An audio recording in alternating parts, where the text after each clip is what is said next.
A man stands barefoot on cold stone, ankle deep in blood. The air inside the courtyard is thick with the smell of roasting meat, copper, and burning frankincense. But if you look closer at the text, at the actual timeline of the biblical narrative, you start to see something this assumption completely misses. Under the order of Melchizedek, a king who acts as a priest brings eternal peace. The ink dries on the parchment. The scroll is rolled up.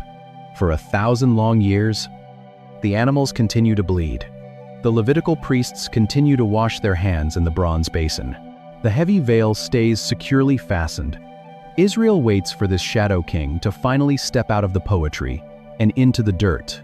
And then, the moment arrives. But the man who steps forward to claim the ultimate title does not look like a high priest at all. You probably do not drag an animal to a bronze altar when you realize you have failed. You do not smell the sharp copper of spilled blood. And you do not listen for the faint ringing of golden bells in the dark to know if you are still acceptable to your Creator. But if you sit quietly and pay attention to the heavy, anxious beating in your own chest, when you mess up, you might realize something terrifying. You are still living under the exact same system. You are still operating in the shadow of Aaron. Think about how you instinctively approach the divine when you are carrying guilt. When your hands feel dirty and your record feels stained. The Aaronic priesthood is not the blueprint. It is an interruption. Long before Aaron puts on the golden garments, long before a single commandment, you immediately start building an invisible altar in your mind. You try to balance the spiritual scales. You pile up your good deeds like dry wood, and you bring your trembling promises to do better tomorrow. You offer up your forced isolation and your quiet internal shame, hoping that if you bleed just enough emotionally, the smoke will finally cover your deficit. You treat God like a distant, volatile sovereign who demands a daily transaction of your own suffering to keep the fragile relationship intact. This is the human default. We prefer a system of strict transaction because we can measure it. We want a rigid checklist, a set of defined moral taboos, a religious structure that allows us to keep the terrifying, consuming reality of God at a safe, manageable distance. Your instinct to pay for your own mistakes is not a sign of holiness. It is the symptom of an orphaned mind. A priesthood built on human effort will always eventually collapse under the crushing weight of human failure. The mediator you rely on, most your own ability to make things right, your own discipline. Your own moral track record is fundamentally flawed. It is a bridge that simply cannot reach the other side of the canyon, is etched into stone at Sinai, long before the nation of Israel even exists. Another figure walks onto the pages of Scripture. If you are exhausted from constantly trying to maintain your own spiritual equilibrium, if your jaw is tight from wondering if the scales are balanced today, it is because you are trusting an order that was never designed to heal you. The Aaronic system, with all its precise rules, its heavy garments, and its constant bloodshed, was only ever a shadow. It was a temporary silhouette cast against the desert sand, designed to show humanity exactly how massive the gap truly was. The shadow cannot hold your weight. The substance is a high priest who does not ask for your trembling sacrifices to cross the divide. But to see how this cosmic shift actually takes place, how the phantom king from the dusty valley finally replaces the gold and the bells of the temple, you have to look at a letter written to a group of people who were absolutely terrified to let the old system go. A man sits in a cramped, shadowy room in the 1st century. The air is stale. Dust dances in a single shaft of light. He unrolls a heavy parchment. He grips a reed pen. He is writing a letter. We call it the Book of Hebrews. He does not belong to the tribe of Levi, because Levi has not been born. He does not operate in a tabernacle made of animal skins. He is writing to people who are exhausted. They are facing severe persecution. They are losing their homes. They want to go back. They miss the massive temple stones. They miss the visible smoke. They miss the ringing of the golden bells. They want the safety of the old system. He stops them. He pulls a thread from a dusty valley in Genesis. He pulls a thread from a royal song in Psalms. He ties them both to a crucified carpenter from Nazareth. He points out a glaring problem. Jesus is from the tribe of Judah. Judah holds the scepter. Judah swings the sword. Judah does not burn incense. Under the rigid law of Sinai, Jesus has no claim to the altar. The law absolutely forbids it. A king approaching the sanctuary invites immediate death. But the writer drops a theological bomb. The divine oath in Psalm 110 shatters the law of Moses. God swore an oath. The priesthood is transferred. The old system is obsolete. A new priest steps out of the shadows. He possesses no Levitical genealogy. He holds an indestructible life. He does not drag a frightened goat. He brings his own torn veins. He does not walk behind a heavy woven curtain. He steps into the unapproachable light of heaven. He does not stand daily, repeating useless rituals. The Levitical priests never sat. There were no chairs in the ancient tabernacle. The work was never done. He does not require the blood of a goat to approach the Creator. One order requires death to cover a daily deficit, but this priest finishes the work. He sits down. The cross is not a tragic Roman execution. It is a cosmic priestly inauguration. The bread and wine from Genesis suddenly return. The phantom king's meal becomes a brutal reality. The bread is his torn flesh. The wine is his spilled blood. He serves the meal to exhausted men in a locked upper room. The shadow dissolves. The substance is finally here. The heavy temple veil is permanently torn from top to bottom. The order of Melchizedek is fully realized. But what does this massive, tectonic shift actually mean for the trembling hands of the person reading the parchment? What happens to you when the physical altar is permanently removed? But maybe the part that stays with me most is the absolute absence of a place to rest. For 14 centuries, a Levitical priest could never take a seat inside the sanctuary. There were intricate golden lampstands, a massive bronze basin for washing, and an altar stained with the dark, sticky residue of endless sacrifices. But there was not a single chair. The physical architecture of the old system was carefully designed to communicate a devastating reality about managing human failure. The work was simply never finished. The cold stone floor demanded constant motion, the sharp smoke burning their eyes. The other brings a meal to celebrate a victory already won. One order is tied to human genetics. Passing the heavy, blood-stained garments demanded constant attention. The sheer terror of stepping out of line and falling dead behind the heavy veil kept the adrenaline surging in their veins day after day, generation after generation. And then there is this. The writer of Hebrews tells us that when our ultimate high priest offered one single sacrifice for sins, he went into the true holy place, and he sat down at the right hand of God. He sits down. This is the cosmic sigh of relief that echoes through the entire universe. The cosmos finally has a mediator who does not have to constantly wash his hands in a bronze basin. A priest whose work is so violently, perfectly complete that he can actually rest in the presence of the Creator. If you are in a season where your relationship with God feels like a frantic, exhausting treadmill of performance, this is exactly where you need to stop. You are acting like a Levite trapped in a tabernacle that no longer exists. You wake up every morning and immediately start checking your internal spiritual temperature, holding your breath, wondering if the divine scales have tipped against you because of a failure yesterday. You are carrying the agonizing weight of your own mediation in the tight, from a dying father to his grieving son. The other has no recorded beginning, no recorded genealogy, and no recorded end. Aching muscles of your neck and shoulders, terrified that if you stop trying to balance the books, the Father will finally turn his back on you. When you rely on your own discipline to make yourself acceptable, you are putting on the blood-stained garments of Aaron. Your frantic spiritual pacing is not a sign of deep devotion. It is a tragic misunderstanding of who currently occupies the throne. You do not have a priest who requires you to bring the daily sacrifice of your own emotional torment to prove you are truly sorry. You have a king of righteousness who brings out bread and wine to celebrate the fact that the war is already over. The heavy woven veil is not just open, it is completely destroyed. Your access is not based on your fragile ability to avoid mistakes today, but on the indestructible, eternal life of the one who perfectly represents you. But to fully grasp the sheer magnitude of this ancient promise, you have to stand back and watch the entire thread weave its way through the centuries. A terrified priest steps barefoot behind a heavy woven veil in ancient Jerusalem. He sprinkles warm blood on the golden cover of the ark. He backs out slowly into the dim light, hoping the smoke has covered enough for one more year.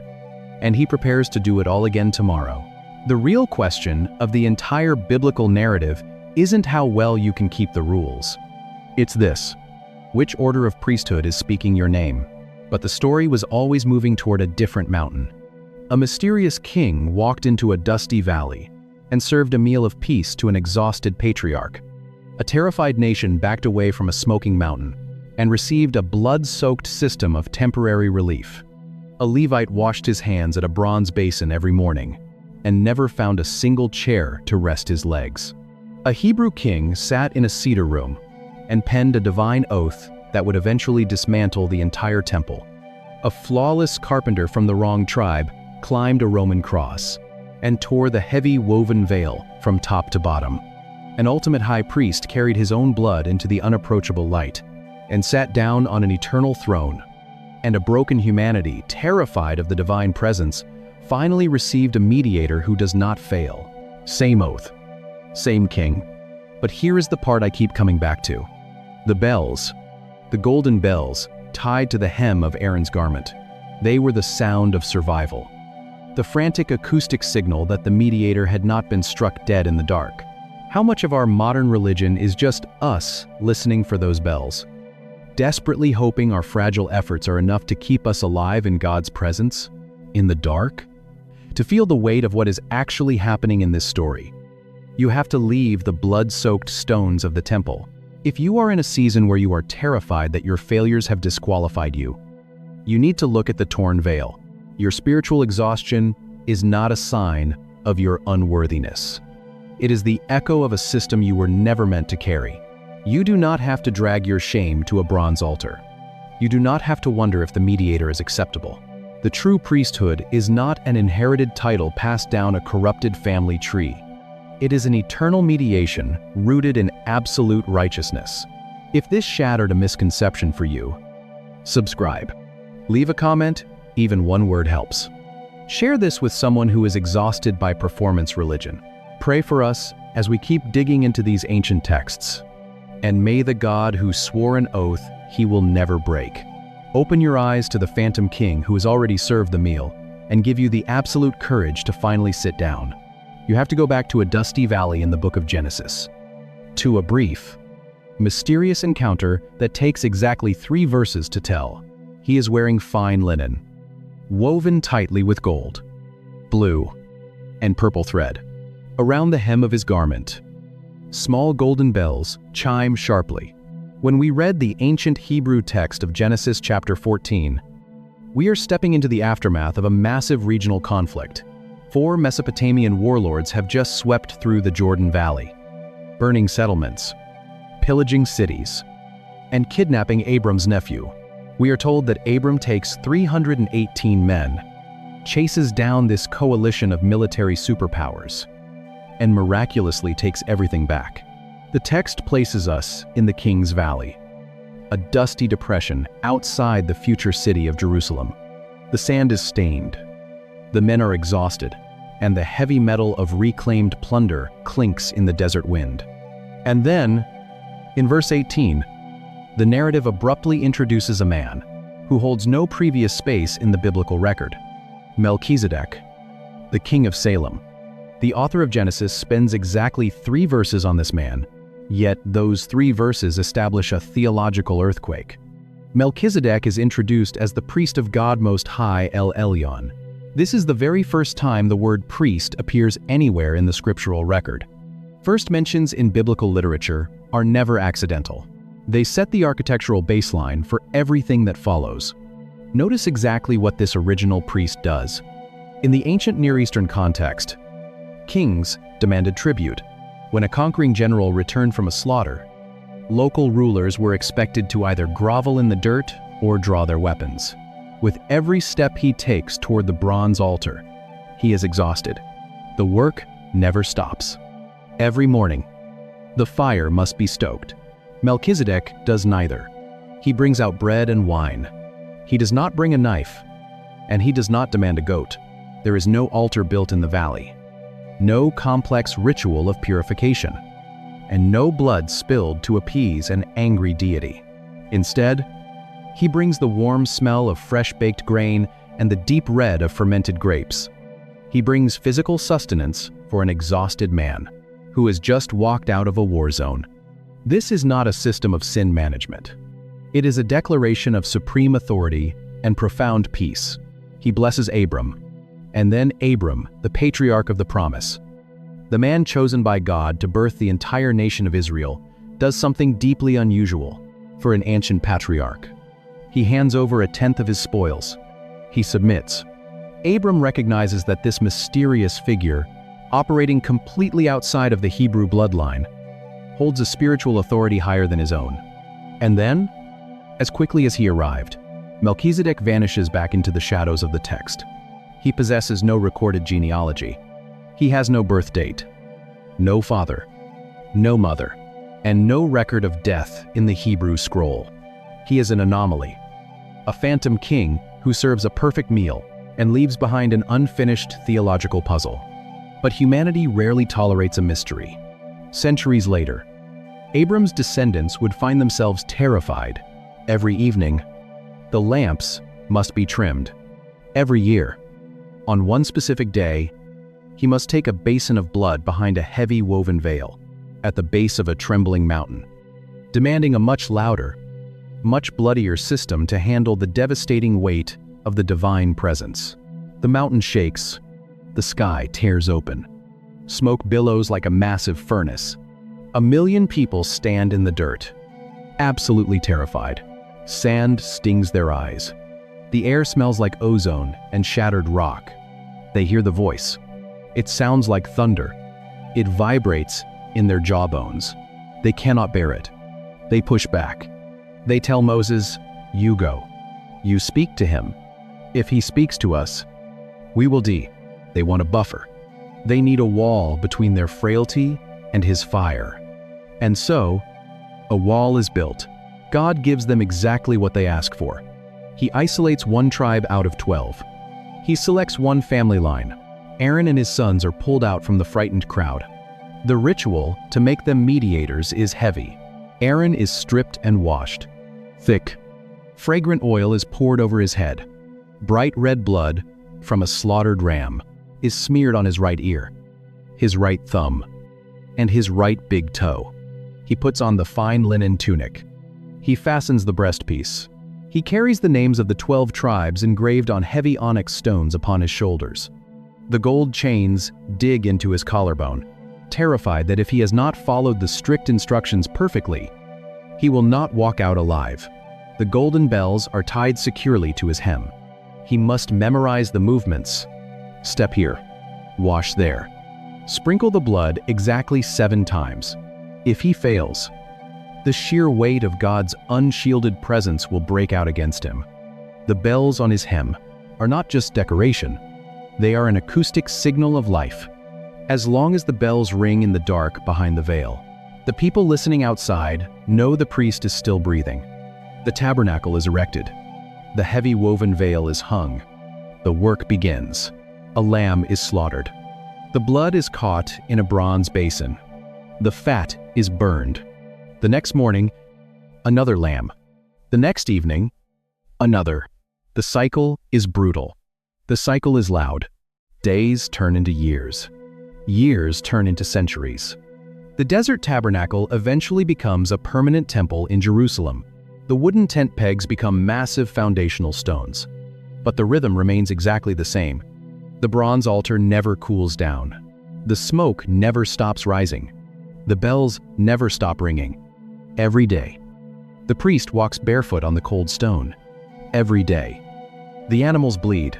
The Aaronic priesthood is not the ultimate design for human connection. It is a tragic concession to human fear. It is a system built for a people who backed away from the mountain. They traded the bread and wine of Salem. For 14 centuries, this is what it means to approach God. This is the system. A litany of precise rules. A specific family line chosen from birth for the blood and ash of Sinai. But even as the Levites slaughter the goats century after century, the ancient authors know this is incomplete. They look at the blood drying on the stones, and they know the system is fractured.